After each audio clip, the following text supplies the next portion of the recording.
The piece of ginger in your fridge right now is coated in wild Saccharomyces cerevisiae.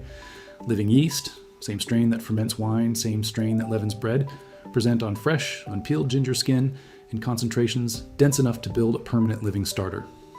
1 tablespoon grated, 1 tablespoon white sugar, 1 cup of water. Feed it once a day for 5 days. What you end up with is a ginger bug, a self-sustaining carbonating culture that will fizz any sweetened liquid you put it in contact with indefinitely. Ginger beer, elderflower soda, grape soda, lemon soda, homemade ginger ale, every one of them from this one jar. You are getting the exact recipe right now, the temperature and ratio specifics that make or break the culture, the exact visual signs that tell you the bug is ready before you bottle anything, and the fruit juice variations that produce the most dramatically carbonated drinks. Start with fresh, organic ginger where possible. Commercial, non-organic ginger is often treated with thiabendazole, a post-harvest antifungal applied during shipping to prevent mold, and it does exactly what a fungicide is designed to do to the yeast on the skin surface.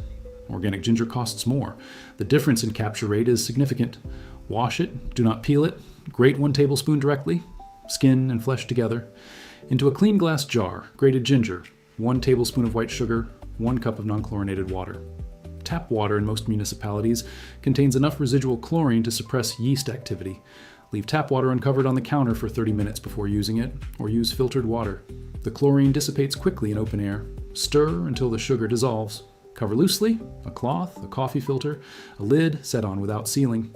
Every day for 5 days, add 1 teaspoon of grated ginger and 1 teaspoon of sugar. Stir once. That is the entire feeding protocol. A living bug tells you in 3 ways. By day 2, tiny bubbles form around the ginger particles at the bottom of the jar. By day 3, the liquid turns slightly cloudy and a faint yeasty smell, clean, not sharp, not vinegary, develops when you stir it. By day 5, vigorous bubbling rises throughout the liquid within minutes of the daily stir. The surface shows a thin foam layer, and the smell reads squarely between ginger tea and very mild beer. 3 signals together, active bubbles, cloudiness, fermentation smell, mean ready. Pull 2 tablespoons, pour into a glass of cold, sparkling water, wait 3 minutes. If the carbonation holds and a mild ginger flavor comes through, the bug is alive and working. Temperature kills most first batches before they start. The jar needs to sit between 70 and 80 degrees Fahrenheit. Below 65, yeast metabolism slows to almost nothing. People leave it on a cool granite counter in winter and conclude the method does not work. It works. It is cold. Top of the refrigerator, inside a cupboard above the stove, near a heating vent, anywhere consistently warm without direct heat. Liquid above 110 degrees Fahrenheit kills the culture on contact. Room temperature means room temperature. To make ginger beer, 2 tablespoons of active bug liquid per liter of sweetened ginger tea, steeped, strained, and cooled completely to room temperature before the bug touches it. Bottle in a swing top or any sealed cap bottle. Leave at room temperature for 48 hours, then move to the refrigerator. The cold slows fermentation sharply, locks in carbonation, and stops the pressure building further. Open carefully over a glass on the first batch. The carbonation level will surprise you. Pressure check, include 1 plastic bottle in the batch. Squeeze it so the sides are slightly concave when you seal it. When it firms back to fully rigid, carbonation is done. Every home brewer uses this test and almost nobody mentions it to beginners. A quick note on what you're replacing when you do this.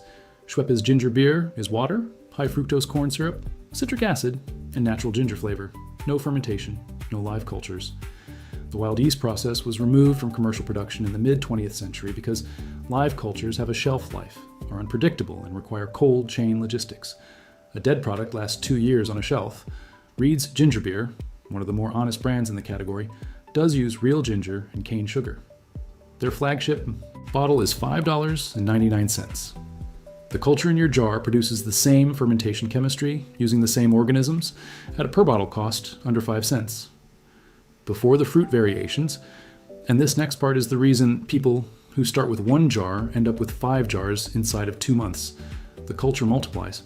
Within 6 to 8 weeks of weekly feeding, the bug produces enough active starter that you need to split it or discard half at each feed to keep the volume manageable. That discarded portion is not waste. It is a fully active secondary starter. Pour it into a clean jar with fresh sugar water, and within 48 hours you have a second bug. Give it away. Every person who receives an active ginger bug never buys commercial ginger beer again.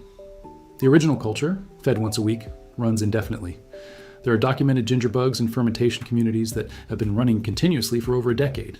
Any sweetened fruit juice plus 2 tablespoons of active bug produces a carbonated soda in 48 hours. Grape juice, a tart, fizzy drink, with a complexity that reads like a non-alcoholic wine spritzer.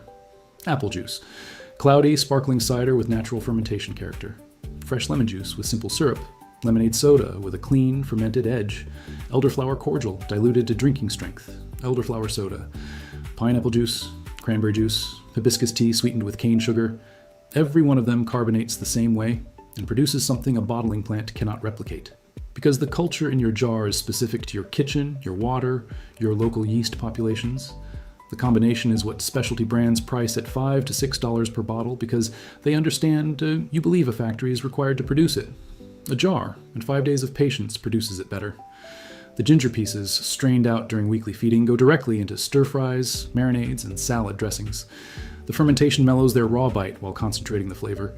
They taste nothing like raw ginger and nothing like pickled ginger. A tablespoon of the bug, liquid in warm water with honey, is a mild digestive tonic.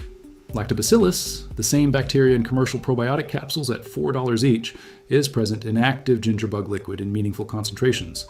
The jar that replaces your soda budget is also competing with a shelf in the supplement aisle.